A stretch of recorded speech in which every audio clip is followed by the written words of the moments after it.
Почитувани колеги, благодарам за присуството на денешната пресконференција на ВМРО ДПМН.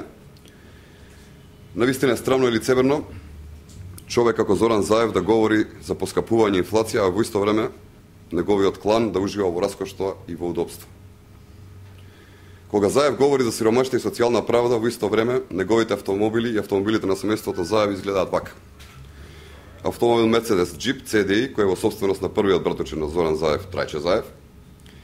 Джип BMW X5, кој е во собственост на фирмата Deluxe Engineering, која е раководена од бизнис партнерите на Зоран Заев, Бранко Стамболиски и Горан Крстев, кој пак беше осомничен заедно со Заев во случајот Глобал. Джип Audi Q7, исто така во собственост на фирмата на бизнис партнерите на Заев, Deluxe Engineering. Спортски модел на Мерцедес SLK, кој е во собственост на Лјочев Митко, кој заедно со братот на Зоран Заев, Вице Заев ја раководат фирмата Dravas Engineering. Audi A6 во собственост на фирмата Пеон, која раководат првата братучетка на Зоран Заев, Катерина Бојовиќ Заева, и стрината на Зоран Заев, Убавка Заева. Најлуксузниот модел на Мерцедес S500, кој е во собственост на фирмата на бизнис партнерот на кланот Заеви, Sting Engineering. Самиот Зоран Заев изјавуваше дека е голем љубител и собственик на брзи моторни возила. Почитувани, само овие супер луксузни автомобили, кои се во собственост на кланот Заеви, веројатно вредат околу 1 милион евра.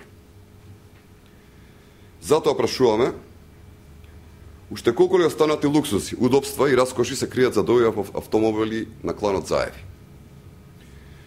Колку ли семејства во Струмица и Струмичко немаат пари за лекарства, немаат пари да си ги школуваат своите деца, немаат пари за достојна живеачка, за да може Зоран Заев и неговото семејство да живеат овие раскоши? Господине Заев, како можете да ја погледнете во очи на Македонија? Вистинското прашање е како е возможно семејството на Зоран Заев при 15 години да е сосема просечно, а денеска да е едно од најбогатите семејства во Република Македонија? Одговорот е многу едноставен и болен. Тоа е возможно преку проектот на СДСМ и Бранко Црвенковски Македонија 2006. Проект во кој енормно се збогадија партиските олигарси на СДСМ, а народот осиромаши. Во овој проект на СДСМ беа отпуштени 198.364 работници. Беа уништени 674 фабрики, фирми и комбинати, од кои барем 154 беа поголеми. Во периодот на владењето на Бранко Црвенковски СДСМ беа проневерени 4 милиарди и 600 милиони долари.